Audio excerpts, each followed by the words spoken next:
Hey, what is up guys? Welcome back to the channel and welcome back to Gran Turismo 7 money making methods and builds. And this time we're going to head into our second to last video to round up this week, finally with a Sardegna method. I know a lot of people love this one just because of how easy it is. Now originally we did have the 787B, the Nissan, and I believe the Sauber that were quite easy to run out the Group C monsters, but this time we're going to head to the Porsche 962C, one that I've just kind of left in the garage for a long time, but turns out to be a very usable car. So let's quickly go through the list. It's going to be racing mediums, a body height of 65 and rear 95, anti-roll bar is 5 front and 7 rear, compression 27 front, 35 rear with an expansion of 35 front and 45 rear. Natural frequency 390 front and 4.75 at the rear. Camber angle is 2 at the front and 2.5 at the rear. Toe angle 0.05 outwards at the front and 0.15 inwards at the rear, essentially mimicking the 787B suspension. Torque is 5, acceleration is 10 and braking is 15.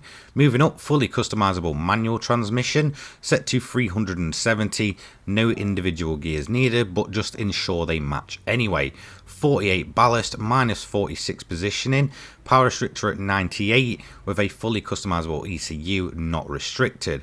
Downforce at the front is 500 and 1600 at the rear. Medium RPM turbocharger, and well, that is literally it. A very simple and straightforward build. Feel free to pause. In terms of the event we're going to be running, this is going to go over to Europe, and this time we're actually not going to go to Le Mans. We're going to go to Sardegna road track. Now this is also usable at Spa with a few slight adjustments to the suspension to suit that track.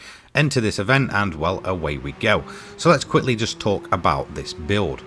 Now the Porsche 962C is a car that I've always loved in this game, but always felt a little bit off the pace of the likes of the 787B, the Sauber and the Nissan.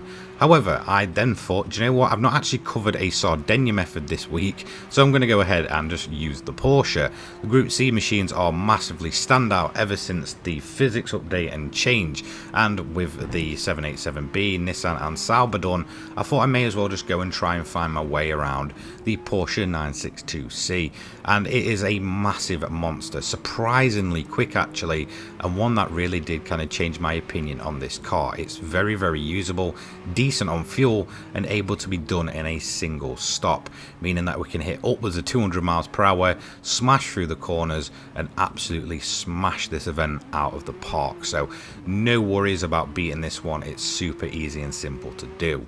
Now let's have a look at the strategy. It's going to be very easy to run this one. As soon as you begin, put it in fuel mix 4 and that's it. You don't need to worry about it until you've done your first pit stop, in which case we'll then change up the strategy a little bit more.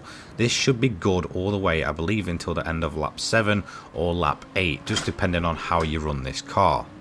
So overall, this car actually mimics my 787B suspension. Originally, I really couldn't get the suspension just right for this thing. I was trying to do my usual kind of, I guess, way around the suspension. It just wasn't working. And then I tried to copy the Nissan, and again, it just didn't suit the car. So then I thought, do you know what, I'll go back to old reliable, the 787B. Essentially copied the suspension as closely as possible, and all of a sudden, it clicked. And this car is just absolutely fantastic. Now, it's a 5-speed manual. Obviously, we're not running the racing transmission, but to be quite honest, it really doesn't make a difference. On the straights, you'll hit well over 200 miles per hour.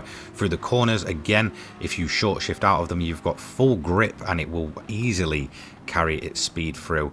In all honesty, this is a fantastic build of a car that I originally didn't think too much of in terms of actually building it. I've always usually just ran it as standard, mainly just because I not only like the look of the thing, but just because I just really couldn't be bothered to actually build this thing up, thinking that it was just completely less superior than the likes of the 787B, Sauber and Nissan, but I'm happy to admit I was completely wrong. There is a way to realistically run this car, and it mainly involves kind of braking, lifting and short shifting whilst you're lifted in the corners, and then just full blown putting your accelerator down to exit the corner, and it really does corner like a dream. Overall, this is a fantastically quick car. Now in terms of overtaking the leader, I did this on lap 2. You can probably do this much earlier if you don't get caught in the traffic, and once again we're still running running at fuel mix 4. Now on lap 5, I'm actually going to show you a little bit of a thing where I could have lost my clean race bonus. This is very rare, but a yellow flag can occur.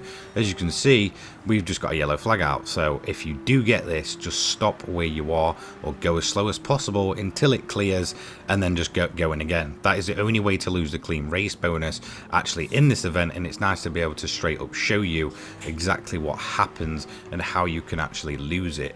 Now I'm just going to show you a bit of a replay. As you can see, the Mazda just absolutely clattered the Mercedes, and the Mercedes essentially just went off as we're coming down the main straight there in the background, meaning that we just lifted off, the yellow flag cleared, and away we went once again. So just be mindful of that. I'm going to do my first pit stop at the end of lap 8, fuel mix 4, giving us plenty enough fuel to complete those 8 laps. In terms of tyre wear, around about the last lap or so was when I began to feel it, so this is realistically the perfect time to just get those tyres gone.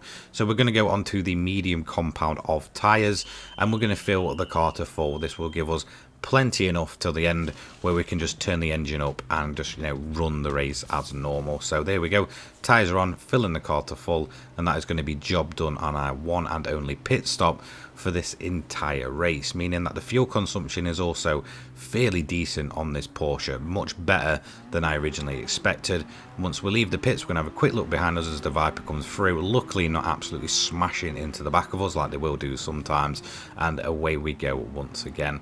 Now I'm going to actually turn the engine up on this part of the run, so I do recommend on this second half of the run just running it at fuel mix 3. You've got enough fuel to run you all the way to the end, and you should have some spare to essentially turn the engine to fuel mix 1 for that final lap, and that's what I did, only just running out of fuel as we kind of went over the line. So as you can see, the final lap I boosted up to 1. I've got 1.1 laps remaining, and that is it. We are good all the way to the end. Tyre wear not too bad, starting to kick in, but overall not absolutely terrible.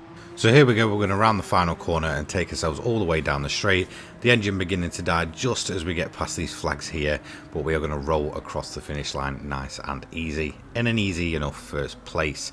Now in terms of the overall lap times, or overall time, we did it in a 23 minutes 57 seconds, 0.113, meaning this is very much on par with the other Group C machines. Fastest lap of a 131.212 on lap 13, so the 1 lap pace is there again. You pay out for this one 727,500 credits. Again, this is an easier event than the other two. There's no weather or anything like that, so that kind of makes sense overall.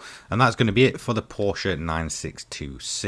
Now finally, I've done a Sardegna method, which means we've done a method for all of the main events. This one can carry over to Spa, hence why I'm not going to go and cover Spa separately, but a few slight adjustments will be needed to the suspension to, I guess, essentially make it perfectly running for that track. Not always will a Sardegna suspension go ahead and kind of transfer too perfectly over to Spa. Sometimes it'll just feel a bit too clunky, sometimes a bit too heavy, and this is one of those cars, so you will need to slightly adjust it if you're going to head over to Spa, and you know, it's only a few minor tweaks. But that's going to be it for this video. Thank you so much for watching. Don't forget to leave a like, comment, subscribe, turn your notifications on so you don't miss an upload from me. I upload GT7 and motorsport related content each and every day for your viewing pleasure, and I will see you in the next one. Take care guys, peace.